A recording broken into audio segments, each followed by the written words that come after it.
आइए बच्चों, आज हम यस ब्लॉक के तत्वों के समान लक्षण यानी general characteristics of yes block elements में धन विद्युतीय लक्षण यानी कि इलेक्ट्रोपॉजिटिव कैरेक्टर के बारे में चर्चा करेंगे।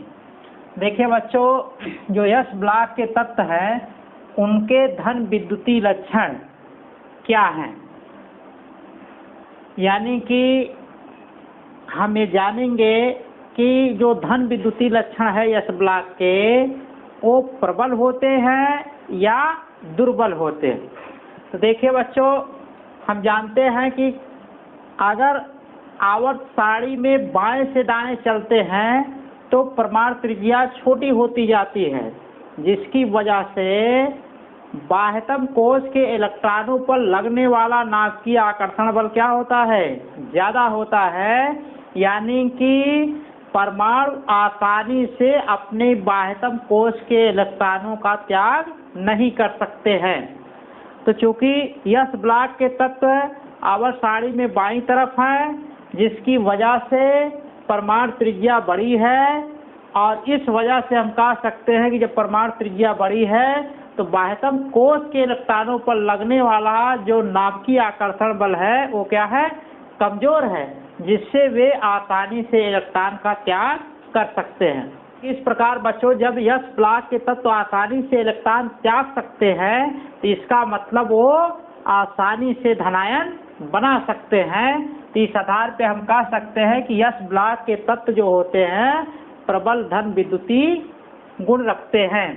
इस प्रकार बच्चों हम कह सकते हैं कि यस ब्लॉक के तत्व प्रबल धन विद्युतीय तत्व होते हैं, क्योंकि ये सुगमता से इलेक्ट्रॉन को अपनी बाह्यतम कोश से बाहर कर सकते हैं।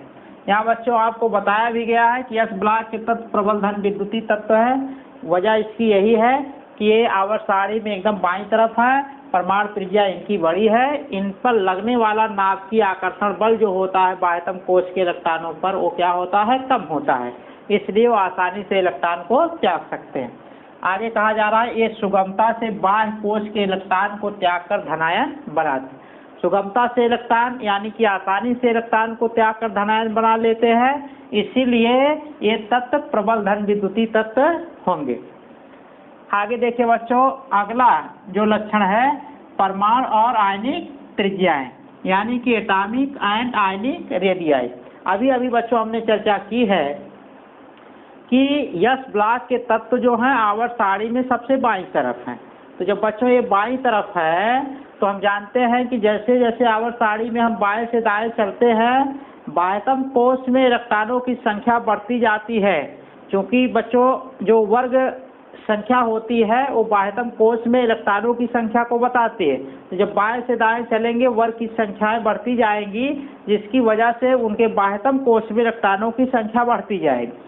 जब बाह्यतम कोश में इलेक्ट्रॉनों की संख्या बढ़ती जाएगी तो उस पर लगने वाला नाभिकीय आकर्षण बल ज़्यादा होगा, जिससे उनकी परमाणु त्रिज्याएं छोटी होती जाएंगी, और नाभिकीय आकर्षण बल ज़्यादा होने की वजह से वो आसानी से इलेक्ट्रॉन का त्याग नहीं कर सकते हैं।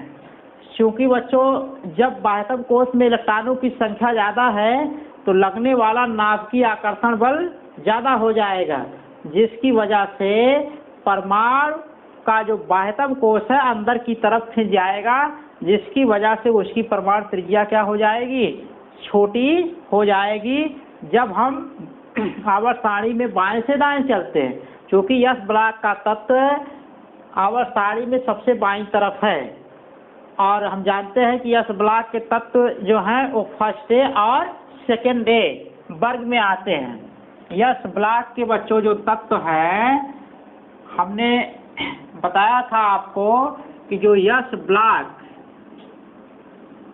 के एलिमेंट हैं वो आपके फर्स्ट डे और सेकेंड डे में आते हैं। तो जब बच्चों फर्स्ट डे सेकेंड ए में आते हैं तो इसका मतलब कि इनकी बाह्यतम कोश में एक और दो इलेक्ट्रॉन होते हैं। फर्स्ट डे यही दर्शाता है कि इसकी बाह्यतम कोश में एक इलेक्ट्रॉन है, और सेकेंड डे ये दर्शाता है कि इसकी बाह्यतम कोश में दो इलेक्ट्रॉन। अभी अभी हमने बताया है कि वर्ग संख्याएं जो हैं बाह्यतम कोश में इलेक्ट्रॉनों की संख्या को प्रदर्शित करती हैं। और देखिए बच्चों, ये जो कोड होता है एस ब्लॉक और पी ब्लॉक के तत्वों के लिए ए होता है, और जो डी ब्लॉक के तत्व होते हैं उनके पास हम बी लिखते हैं, जैसे फर्स्ट बी, सेकेंड बी, इस तरीके से लिखेंगे। और जब एस और पी ब्लॉक के तत्व होते हैं तो ए का प्रयोग करते हैं। इसकी चर्चा हमने इसके पहले वाले वीडियो के लेक्चर में भी की है। तो अब चूंकि बच्चों जब एस ब्लॉक के तत्व फर्स्ट सेकेंड ए में आते हैं तो इसका मतलब ये हुआ कि उनकी बाह्यतम कोश में 1 या 2 इलेक्ट्रॉन होगा। जब बाह्यतम कोश में 1-2 इलेक्ट्रॉन होगा बच्चों, तो इसका मतलब कि इनकी बाह्यतम कोश के इलेक्ट्रॉनों पर लगने वाला जो नाभिकीय आकर्षण बल है वो क्या होगा? कम होगा। जब कम होगा तो परमाणु त्रिज्या जो होगी वो बड़ी होगी।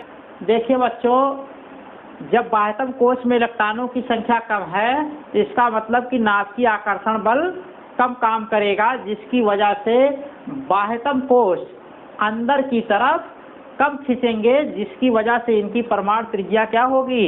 बड़ी होगी।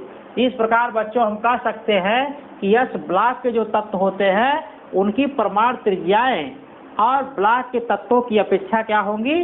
बड़ी होंगी। और बच्चों यहाँ कहा गया है कि आयनिक त्रिज्याएं, तो चूंकि बच्चों हम जानते हैं कि इलेक्ट्रॉन के त्यागने और ग्रहण करने के पश्चात आयन का निर्माण होता है। क्योंकि बच्चों फर्स्ट ए सेकेंड ए वर्ग के जो तत्व है वो धन विद्युती गुण रखते हैं, यानी कि धनायन बनाने की क्षमता रखते हैं। क्योंकि हम बच्चों बता चुके हैं कि अगर जिनकी बाह्यतम कक्षा में 1, 2 या 3 इलेक्ट्रॉन होते हैं वो इलेक्ट्रॉन त्यागने की प्रवृत्ति रखते हैं। तो चूंकि ये धनायन बनाने की प्रवृत्ति रखते हैं, इसलिए इनकी जो आयनिक त्रिज्या होगी वो धनायन के रूप में होगी।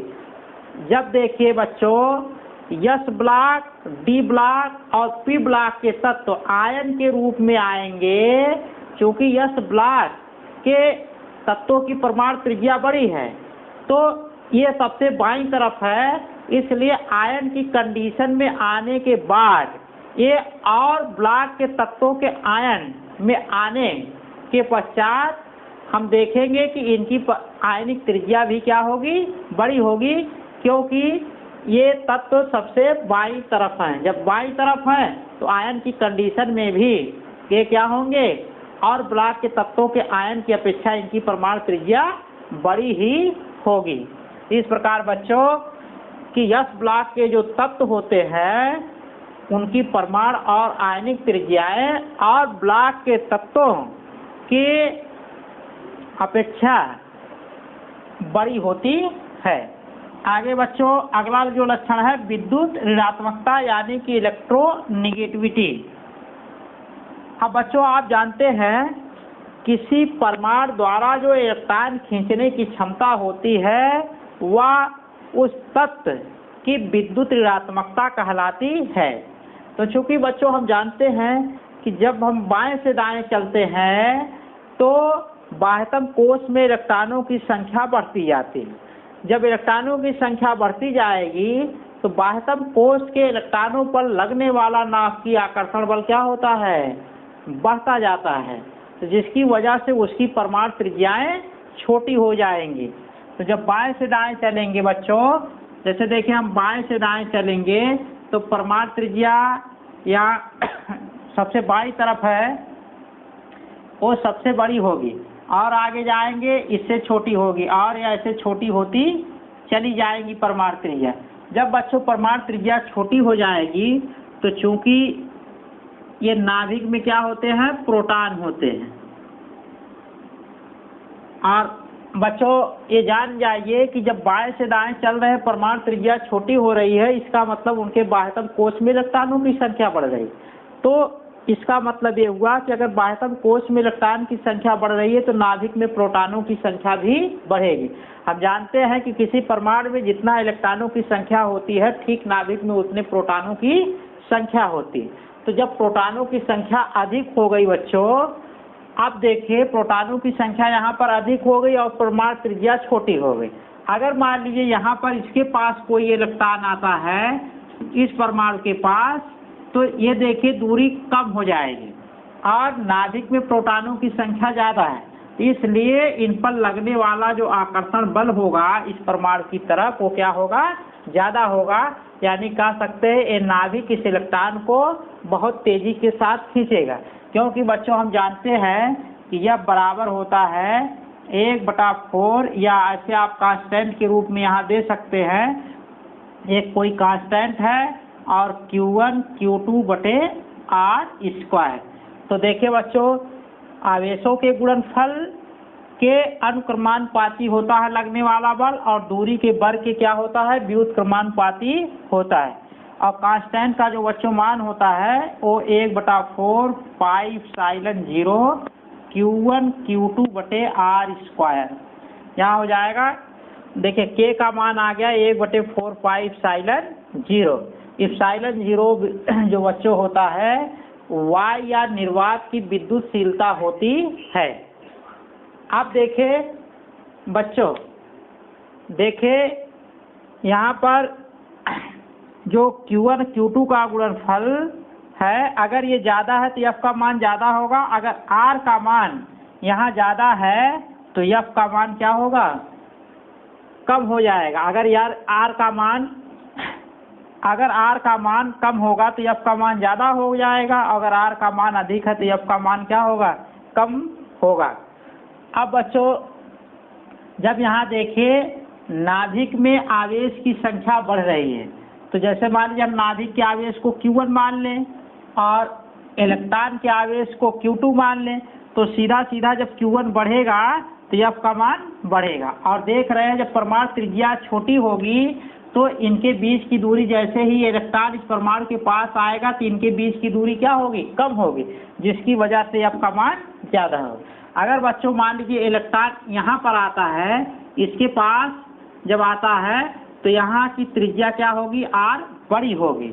और देखिए यहाँ नाभिकीय आवेश जो है वो भी क्या होगा, कम होगा, क्योंकि ये सबसे बाईं तरफ है तो इसकी बाह्यतम कोश में जब इलेक्ट्रॉनों की संख्या कम है तो सीधा सीधा उसके नाभिक में प्रोटॉनों की संख्या कम होगी।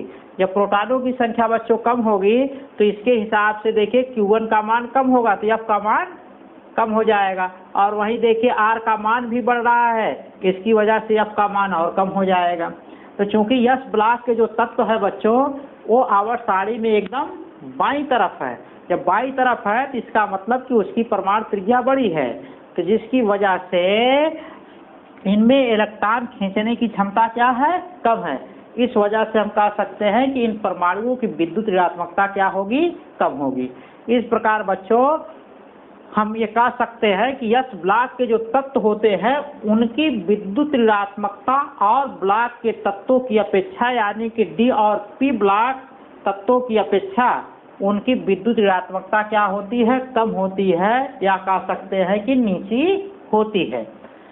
यहाँ देखिए बच्चों आपको बताया भी गया है कि इन तत्वों की विद्युत ऋणात्मकता क्या होती है, नीची होती है।